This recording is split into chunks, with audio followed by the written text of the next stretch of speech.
El siguiente video trata sobre la Unión Europea, sus antecedentes históricos, países que la conforman, datos demográficos y económicos, así como sus organismos regulatorios y retos que enfrenta actualmente. Para empezar con un poco de antecedentes históricos, en 1945 a 1959, la Unión Europea nació con el anhelo de acabar con los frecuentes y cruentos conflictos entre vecinos que habían culminado en la Segunda Guerra Mundial.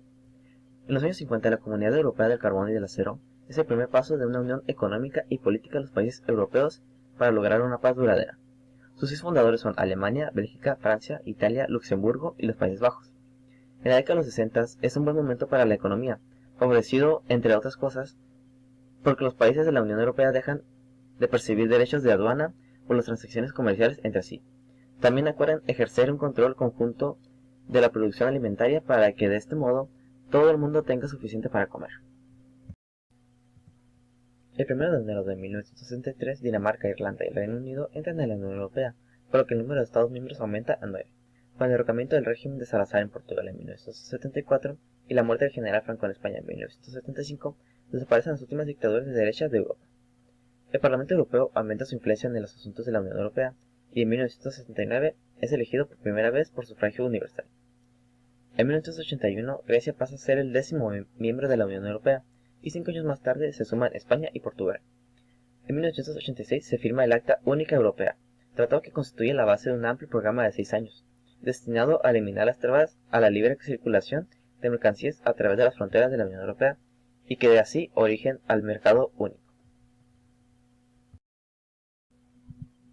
Con la caída del comunismo en Europa Central y Oriental, los europeos se sienten más cercanos. En 1993 culmina la creación del mercado único con las 4 libertades de circulación: mercancías, servicios, personas y capitales. La década de 1990 es también la de 2 tratados: el de Maastricht, Tratado de la Unión Europea en 1993, y el de Ámsterdam en 1999. En 1995 ingresan en la Unión Europea 3 países más: Austria, Finlandia y Suecia. Entre los años de 2000 y 2009, el euro es la nueva moneda de muchos europeos.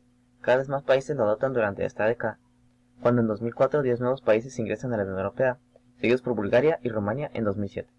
Las divisiones políticas entre la Europa del Este y del Oeste se dan por zanjadas definitivamente. La crisis financiera sacude la economía mundial en septiembre de 2008.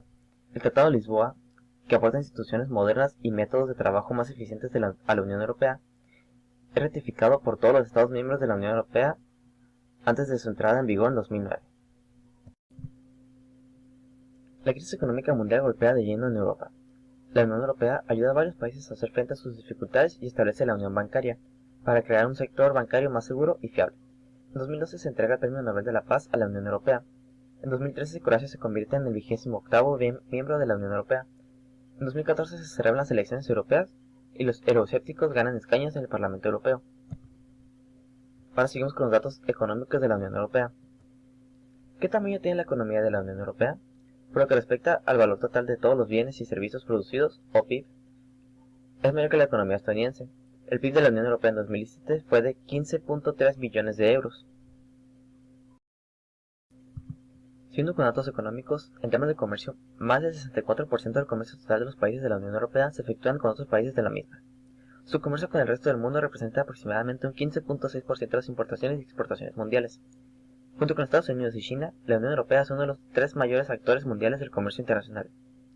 En 2016, los 28 países de la Unión Europea tenían el segundo porcentaje más elevado de las exportaciones e importaciones mundiales de mercancía. En temas de transporte, la Unión Europea quiere promover redes de transporte eficientes, seguras, fiables y respetuosas con el medio ambiente. Es por eso que su política aérea tiene entre sus objetivos hacer que el espacio aéreo europeo sea el más seguro del mundo. En temas de energía y medio ambiente, la Unión Europea importa más del 50% de la energía que necesita. Ahora seguimos con los datos demográficos de la Unión Europea.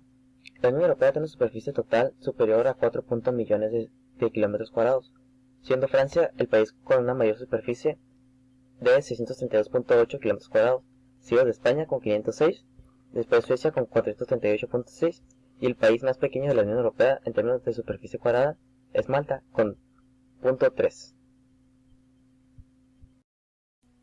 Y en tanto su población tiene un número total superior a 500 millones de habitantes, siendo Alemania el país con mayor habitantes siendo de 81.2 millones, seguido de Francia con 66.42 millones, después sigue Reino Unido con 64.8 millones, y siendo Malta el país con el menor número de habitantes siendo de 429.39 mil habitantes.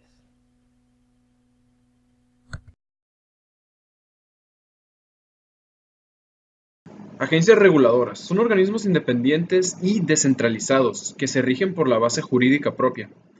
En un conjunto cuentan con unos 3.800 trabajadores y disponen de un presupuesto anual de 1.100 millones de euros, que es un poco más de la mitad proveniente de las contribuciones comunitarias. Actualmente hay 29 agencias reguladoras, divididas en tres categorías. Agencias comunitarias, estas son conocidas como las agencias del primer pilar, se encargan de una labor científica o técnica concreta y son financiadas por medio del presupuesto de la Unión Europea y mediante el cobro directo de las prestaciones. En total son 23 agencias que se encuentran distribuidas entre los 16 países miembros de la Unión Europea. España es el país que más agencias comunitarias alberga. En total son 4, con 2 representaciones. Se encuentra Francia, Grecia, Italia y Portugal.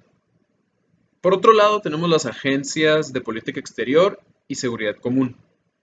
Son conocidas como las agencias del segundo pilar. Estas se encargan de la gestión de asuntos de política exterior y seguridad común y estas son financiadas directamente por los Estados miembros. En total, estas son 3 agencias. Por último, tenemos las agencias de cooperación policial y judicial de manera penal. Son conocidas como las agencias del tercer pilar. Su función es dar el apoyo a los países miembros en la lucha contra la delincuencia organizada internacional y son financiadas por el presupuesto de la Unión Europea y estos mediante el cobro directo de las prestaciones. En total tenemos 3 agencias. Entre algunos nombres de las agencias que existen, tenemos el Centro Europeo para el Desarrollo de la Formación Profesional. Este se encuentra en Salónica, Grecia. Tenemos la Fundación Europea para la Mejora de las Condiciones de Vida y de Trabajo, que está en Dublín, Irlanda. Y también tenemos la Oficina Europea de Policía, que esta se encuentra en La Haya, los Países Bajos. Sobre los retos actuales, como problema número 1, tenemos el fuerte contrapeso que busca incrementar países como Estados Unidos, China y Japón. Esto dentro de un marco de multipolaridad, lo cual es idóneo para un balance de poder. La capacidad innovadora que podría consolidar a la Unión Europea en un marco mundial, esto sin tener que renunciar a logros dentro de la materia social y el medio ambiente. Esto es un punto que da a su favor, ya que Estados Unidos normalmente solo ha logrado hablar sobre el medio ambiente, pero dentro de políticas siempre se duda de su implementación.